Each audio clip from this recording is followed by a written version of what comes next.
Hey, what's up, YouTube? This is Sports Fan Network, and I'm Travis. And I'm Andrew. And today in our video, we're going to be doing a New Orleans Saints versus the Minnesota Vikings NFC Divisional preview.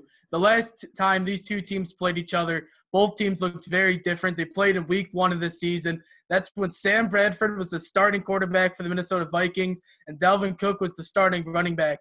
But now Casey Keenum has taken over for Bradford after he got hurt, and he has played well enough to remain the starting quarterback. And also the Vikings lost their rookie running back, Dalvin Cook, for the year due to a knee injury. But for the Saints, they also looked a lot different in week 1. That's when they still had Adrian Peterson, who was sharing the rushing duties with Mark Ingram. You also had rookies like Alvin Kamara and Marshawn Lattimore, who would yet show off their superstar talents. They weren't really a big part of the mix at that point in the season. But in my opinion, this is the best matchup this weekend. I expect a much closer result in week 1. It's going to be, it's a classic offense versus defense game. Except the Saints have a much improved defense this year. But Andrew, I'll start it off with you. What are the Saints' keys to this game? Yeah, I agree. This is a very intriguing matchup. But going with the Saints and what they can do to win this one, I think it's all got to start with the Hall of Fame quarterback, Drew Brees, who's absolutely sensational last week against the Panthers. They needed him to step up big time to win that game through the air, and he just went off. I mean, it was classic, quintessential Drew Brees, just getting everyone involved. And they're going to need to do that again against the Vikings defense that is just outstanding in pretty much every single aspect of their defense.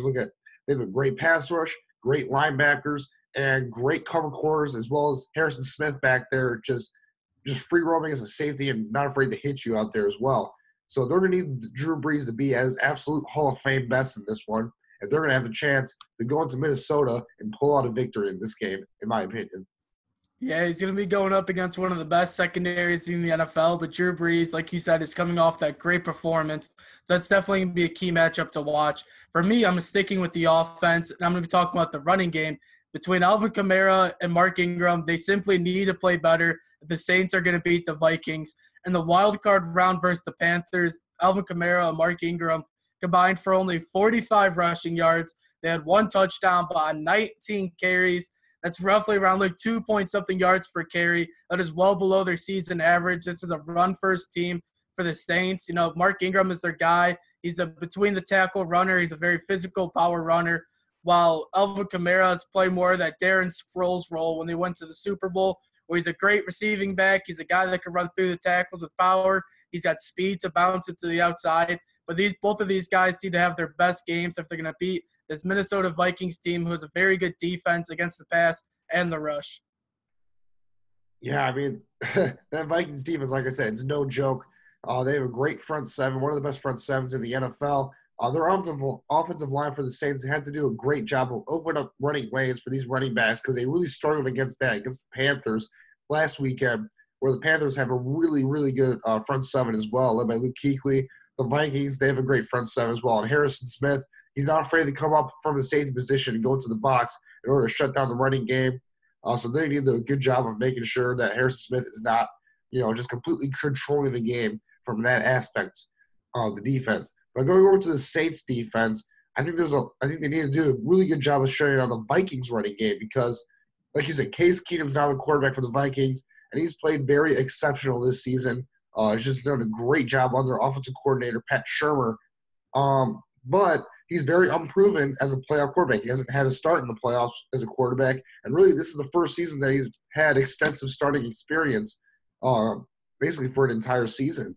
So he's really unproven. The Saints had to do a good job of shutting down the run and make Case Keenum prove that he can go out there and win the game for the Vikings, as opposed to managing the game and just being efficient. Yeah, that Saints defensive line led by Cameron Jordan, who is tied for 4th in the NFL in sacks. Also guys like Sheldon Rankins, they're going to have big games, getting a lot of pressure on Casey Keenum. Casey Keenum has done a great job this season of taking care of the ball, limiting the turnovers. He needs to continue to do that for the Vikings. They're going to have a good chance to beat the Saints. But moving on to the Vikings' keys to the game. They're going to be playing at home. They're going to have the home crowd behind them. But my key for them is on defense. Like I said before, they have to find a way to slow down the Saints' lethal running game. They cannot let Alvin Kamara and Mark Ingram get going because once those two guys get going, the entire offense opens up for the Saints. You got Drew Brees throwing it if they're running it very well. This is basically an offense. It's very hard to stop when it's running on all cylinders. So they need to slow them down early in the game, make the Saints be a one-dimensional team on offense, try to make you beat them through the air. Don't let them get those short third down, 3rd and 3, 3rd and 4. Make it 3rd and 10, 3rd and 8, those long third down conversions.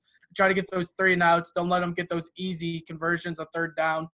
That's going to be a big part for this Vikings defense to keep Drew Brees and this offense off the field. Yeah, for me, the key, I'm going to stick with the Vikings defense here. It is a strong point of this team, but they're going to really do a really good job of not only shutting down the run, but also shutting down the pass, which I I know it's easier said than done against Drew Brees, who's absolutely fantastic. But one way that you can do that is by pressuring him extremely early in the play during passing plays or passing down situations. Just making sure he feels pressure right away, make him get off his spot, make him move around in the pocket, and just make sure to hit him every single time he throws the ball.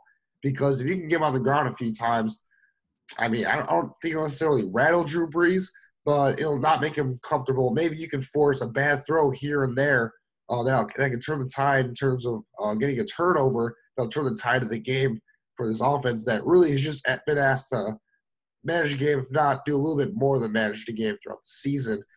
So getting pressure on Drew Brees and making sure that he's not comfortable, to me, is the biggest key for this Vikings team because, I mean, Carolina showed that you can shut down this Saints running game if you're just disciplined and sort of staying in your gaps and making sure that you're physical at the line of scrimmage.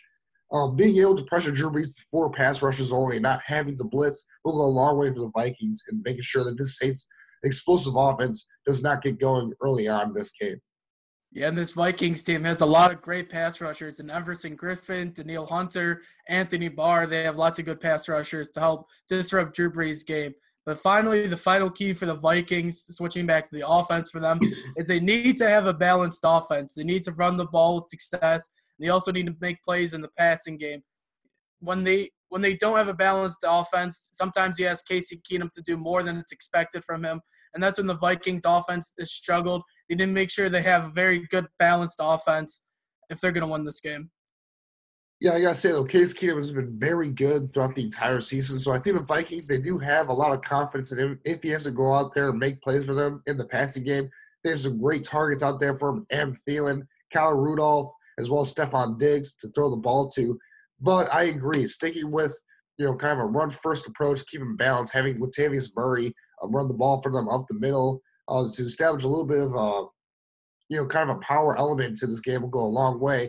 And also, it'll keep the Saints offense off the field because they're so explosive. Even though the Vikings defense is so good, eventually you just know that Drew Brees and that offense will find a way to exploit whatever weakness is on there for that Vikings defense and find a way to score. So I feel like shortening the game a little bit, the running game, will go a long way for the Vikings if they're going to come out and win this game.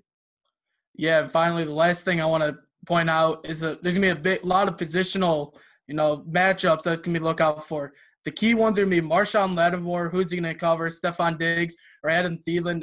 Marshawn Lattimore has been one of the best young cornerbacks in the game. He's had a terrific season. He's been great in coverage. It's going to be interesting to see how they use him. And also for the Vikings, they have Xavier Rhodes, who is probably going to be lined up against Michael Thomas. Xavier Rhodes is one of the best shutdown corners in the business. He's very tall, lengthy. He's going to be, up on you. He's going to try to set you off your route. So those are going to be some few big key matchups to watch out throughout the game. That could swing the tide, whoever wins those matchups for either team. Yeah, well, speaking of which, who do you think is going to win this game, Travis?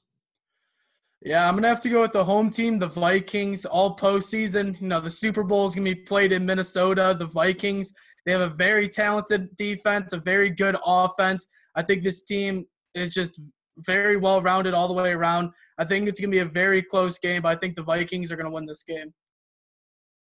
Yeah, I'm going to have to disagree with you there. I'm going to go with the Saints. I feel like this year is perfectly lined up for them to make another Super Bowl run. Their defense is playing fantastic right now. And, of course, their offense is so explosive. And there's also a little bit of bad luck juju with the Vikings here in the playoffs.